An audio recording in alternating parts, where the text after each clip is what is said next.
Nataka kusema tu kwa ukweli, na niseme tu as a responsible leader, I can't as a leader, mimi siwezi kuambia watu kama kiongozi tena mchukue panga, mchukue sheria kwa mikono yenu, eti mtafute kisu, sijui mfanye nini. Hayo siwezi kufanya, lakini nataka kuwashauri viongozi wa serikali, kama mtu ambaye amekuwa katika hiyo sekta ya security kwa miaka 5 na ninaelewa nchi yetu. Hii mchezo mnaanza hapa, hii mchezo, hii sarakasi mnafanya hapa ya kuingiza siasa kwa security, mwishowe mtalipa bei kubwa sana nyinyi wenyewe, kwa sababu security na siasa, hiyo mambo haiwezi kwenda pamoja. Kama unaweka amani, weka kila kitu vile iko. Sasa polisi wanaambiwa wafanye mambo ambayo ni aibu. County police commander wa Kisii anasema hawezi kuact kwa hiyo mheshimiwa mjumbe ako hospitali eti hajapata B3. Anadanganya kila mtu mpaka wakubwa wake, na hajaenda huko yeye mwenyewe. Huyo mheshimiwa amepigwa, ako hospitali, ni mtu alichaguliwa na watu. He has not gone there. Even any of his senior officers have not gone there. Police sasa wamekuwa complicit to crime, eti kwa sababu kuna mtu mkubwa ndiye anatuma watu kupiga watu Kisii, kuwa watu Kisii. I am telling you the truth. Enda na mkono wa kushoto pole pole, na heshimu sheria. Sisi tutaheshimu sheria kama laini ya kwanza, lakini it cannot be a permanent position. Eti kila siku ni watu kupigwa tuseme tunaheshimu sheria. Citizens are going to get to a point where wanajiuliza how long. Lazima tujitetee kama ni hivyo, lakini kwa saa hii tumepeleka hii maneno, tumelipa mawakili. Sisi kama viongozi tunataka hii mambo ifuatiliwe kisheria, kwa sababu watu wale walimpiga yule mjumbe wanajulikana. Tutafuata sheria, lakini it will not be permanent. Waelewe. I mean, if they don't act, what options do they use? Yeah. If they don't do what they are supposed to do, what option is left for us? Need to defend ourselves. No.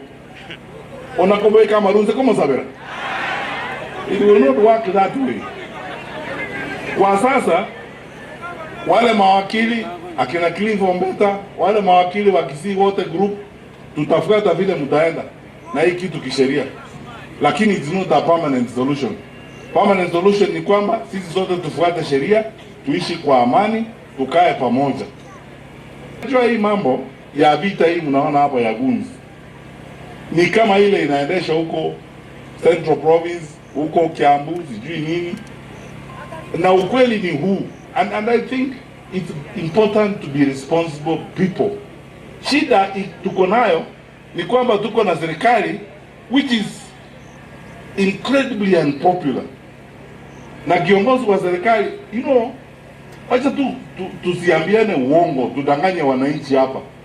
Wale tuko kwa uongozi tunaelewa hii maneno, na wale tumeingia kwa hii siasa tunaelewa hii maneno, na Wakenya wako na ile shida. Sisi tunajua that data that you have, we also have it.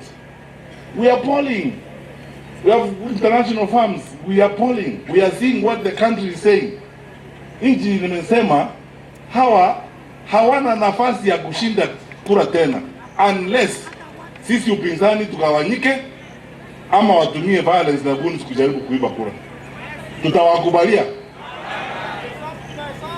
Basi wafanye ukweli. Kama kuna namna ya kupembeleza watu, uchaguzi ni kupembeleza watu.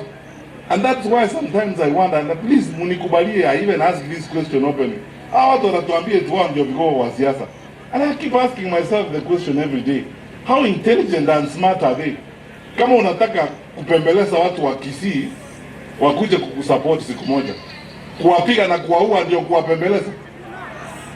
Kutuma pesa kila wakati kwa mtu hapa analetewa pesa kila wiki, akuje kupanga guns kuwa wa Kisii, hiyo ndio njia utapembeleza wa Kisii wakupigie kura? Na sio sarakasi, tunasema kwa sababu tunajua shule iko shida. Walimu wakuu wanashindwa kuendesha shule kwa sababu hakuna pesa ya capitation inaenda huko. Sasa pesa ni kupora na kuonga watu, hiyo ndio kazi kubwa. Ita watu pale uwapee pesa shilingi 10,000 kila mtu. Ita watu huko wapee pesa, wewe ndio mkubwa, weka watu kwa laini wapee pesa. We can't develop our country that way. We will develop our country by being disciplined. Na hii kodi kila wakati, kodi ya rent itoke 7.5 iende 10, kodi kwa M-Pesa, kodi kwa kila kitu. Na huyu mwananchi anaitisha hiyo, ndio analipa kodi housing, ndio analipa kodi ya SHA, ndio analipa kodi kila kitu. Na sio sarakasi, tunasema kwa sababu tunajua shule iko shida. Walimu wakuu wanashindwa kuendesha shule kwa sababu hakuna pesa ya capitation inaenda huko. Sasa pesa ni kupora na kuonga watu, hiyo ndio kazi kubwa. Ita watu pale uwapee pesa shilingi 10,000 kila mtu. Ita watu huko wapee pesa, wewe ndio mkubwa, weka watu kwa laini wapee pesa. We can't develop our country that way. We will develop our country by being disciplined. Na hii kodi kila wakati, kodi ya rent itoke 7.5 iende 10, kodi kwa M-Pesa, kodi kwa kila kitu. Na huyu mwananchi anaitisha hiyo, ndio analipa kodi housing.